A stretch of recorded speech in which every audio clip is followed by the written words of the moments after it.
We are happy to announce that our all-new Metro2 system is now live in your account. And today we're going to take a look at a brief overview of everything that's included so you can start to get familiar and try it out. So you'll notice, first of all, when you go to letters, you're going to have a new choice on your letter homepage where you can still do your factual letters like before, but now you'll have a choice of doing Metro 2 letters as well. Now we have some other videos that talk about the anytime letters, which are ones you can use in between rounds, as well as the freeze and suppression and the alternate bureau letters. But for this video, we're just going to focus on the Metro 2. So if we click in here, it's going to bring you to our interface. Now, all of these are fully automated letters.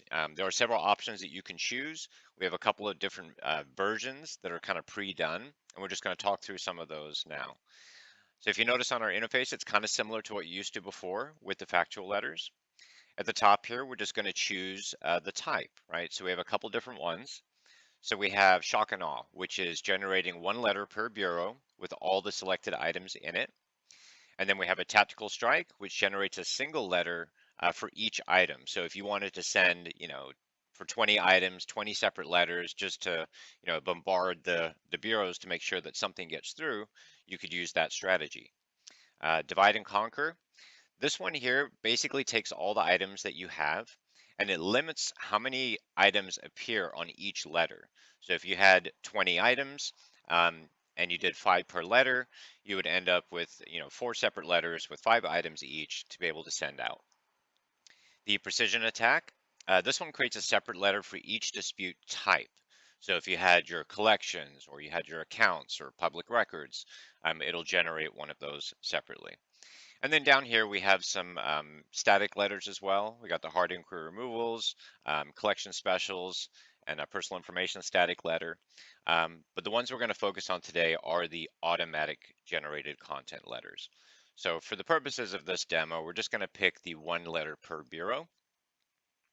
And it's already going to check all the items. Now, you would have already previously identified or chose which dispute items you planned on disputing for this round, and they would all be showing here on the letter section.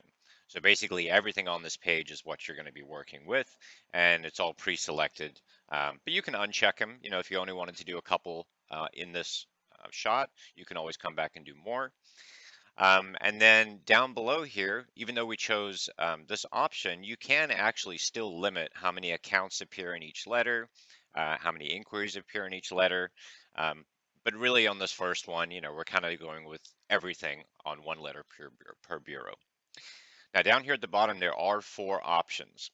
Okay, so these ones here basically enhance your letters.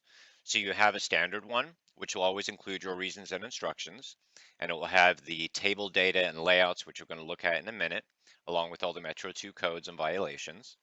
And then you have the option here for a summary, which just adds an intro on the top of the page with a quick summary of all the items that are going to be detailed below.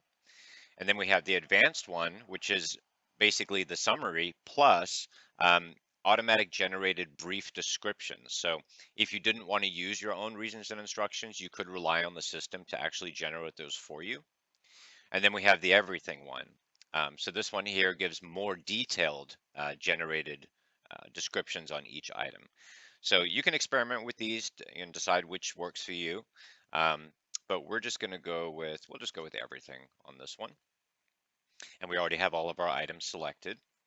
And then there's also a creditor and furniture option. So if you wanted to do those at the same time, you can choose that option there. You can also choose if there are a lot of creditors, we only have one in this example, you could have the same letter content generated for all, or you can have unique content for all, right? So being that we just have one, we're just going to leave it as same letter. So down here at the bottom, we're going to hit Build Dispute Letters. Now, this shouldn't take much time, but if you are generating a ton of them, just give it a couple seconds to finish up. Now, what you're looking at here is our all new preview. So this is going to actually allow you to see the final Metro 2 letter, exactly how it's going to look prior to downloading or printing it. So you have the opportunity to fine tune anything in here instead of just relying on the system to generate something, you download it, and off you go. You'll be able to see in real time what you're working with, okay? So we have a very compact display table with all the information, and anything that has any violations on it is going to be highlighted here in red with a little exclamation on it. And just to walk you through what we're looking at, here we have the automated generated intro. This would be the summary that we talked about earlier, followed by the data table. Now, this right here is if you had added your own reason and instruction while you were looking at the credit report or on the disputes tab. But if you had not added one and you had chosen the options we did, the system will generate one for you, which is what this paragraph is here. Now, the advanced versions is what you're going to see in this little section here. So if you chose the advanced, it's going to show the item that's been highlighted in the table right here, and then it's going to automatically generate a description based on the Metro2 code that you see right here that's in violation, so that you don't have to come up with all of this content. But now, if you don't like anything here, if you wanted to change something or add to it, you can just start typing. Okay. Incidentally, there's actually further things you can do here with this moped example one right here. So if you open up the item, if you ever wanted to insert like a date or something, you just click over here and it will put it in wherever your cursor is. Just a little bit of convenience tools in case you want to elaborate on this. We also have the customer information up here if you needed to get to it quickly. Okay. Now, as you can see here, these were all items going to each bureau. So if we just scroll down, we're going to see a whole bunch of them here. Some have more violations than others, hence the more content. But if you ever felt like, removing some of it, you could. But essentially, you're just going to be previewing everything, getting it ready. And if everything looks good, you're just going to hit Save Letter and View Next. Or if you were done with everything, you could just do Save All and View Print options. Now, there's a couple of other tools in here that's unique to our system. So we're looking right here at the default layout. You can actually change this. So if you click up here, Change Metro2 Report Table Design. So we're looking at the light version right here. We actually have a 3-bureau version. So if you choose that, you could apply this to this letter or to all letters here. And you can even make it the default choice going forward. So let's just apply it to this letter. So if you notice now in real time, it just changed out that table to the 3-bureau version. So you can actually see all the violations on all of them. Okay. And you can do this per letter. The next letter for Experian could be the original version. So you can send multiple different types to different bureaus if you wanted to. And then there's also a clean version, which removes all the tables and just has all the descriptions along with your reasons and instructions for each item. So we pretty much have you covered on all possibilities for display. Just gives you a little bit more flexibility as you're refining your process. And then if everything is good, we would just save all and go to print.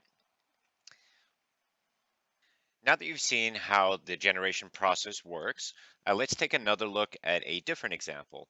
And one thing that you should know is that, as the rounds progress, the content that's being automatically generated for you is going to get more aggressive, just like it typically would, as you're getting through round 2, 3, 4. If they're ignoring your requests, you get a little more agitated in the way that you type out your letters.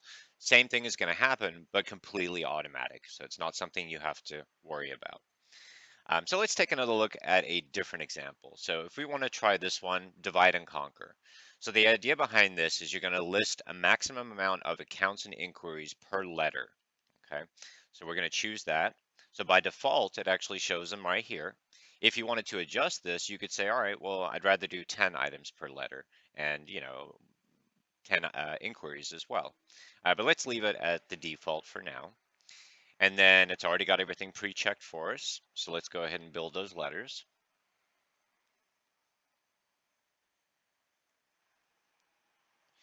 Okay, so now you notice for Equifax, there's now 2 letters that have been generated. So set 1 and set 2. So the first one is going to have the 5 items that we had selected. Okay, and then in the second one, it's going to have the rest. So in this example, there was 6 total. So it had 5 on the first one and 1 on the second one. But if you had 10 items, then it would have been 5 on one letter and 5 on the other. And the same rules apply just as before. You can change out the table designs if you want to, make any adjustments on the fly, and then save them and go to print. Now we'll probably go back and take a look at a few more examples. So let's go back here. And you can come back and generate as many different types of letters as you want, as long as you haven't downloaded, printed, or faxed yet, because that will effectively start closing out the round. So just make sure that you're completely done building all the ones you want before doing that. So let's take a look at another one here. So we have, we could do tactical strike. So that's a single letter per item. Now, if you had a client that had 100 items on this page, you're going to be generating 100 letters, right?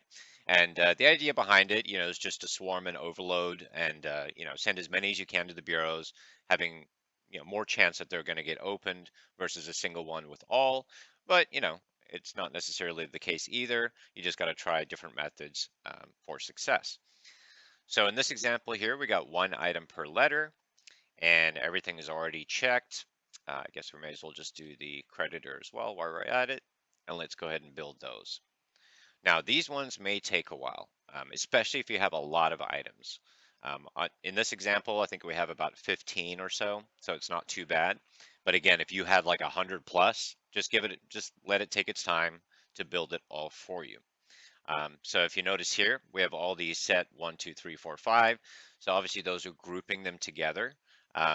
So if we look at this example here, so this is one item that's going for Equifax here. And then we have the next item, and they're all on individual pages, next item. So you can see it will generate a lot, but if you send them all first class, obviously you don't want to send those all certified. You may have a good chance of getting some of those through. Now, the last thing I want to take a look at here is the anytime letters. So in the last demo, the last video, we're looking at standard rounds-based letters. So if you have already built letters for a round and you've downloaded, printed, faxed, mailed them off, the round is now closed as far as the system is concerned. All the automations have triggered, the countdown has restarted for the next 30 or 35 days, whatever you've defined in your settings. But if it does come up where you do need to build another letter in between, that's what anytime letters are for. And this also applies for factual, but we'll just go here with the Metro2 version. And everything is going to look the same. It's just like the previous interface, except you'll see up here it says anytime letters, just so you know where you are. And it's the same process. Go ahead and build whatever you want to build, and then you can download, print, or fax, and it won't affect the rounds for anything that you just might need to send out.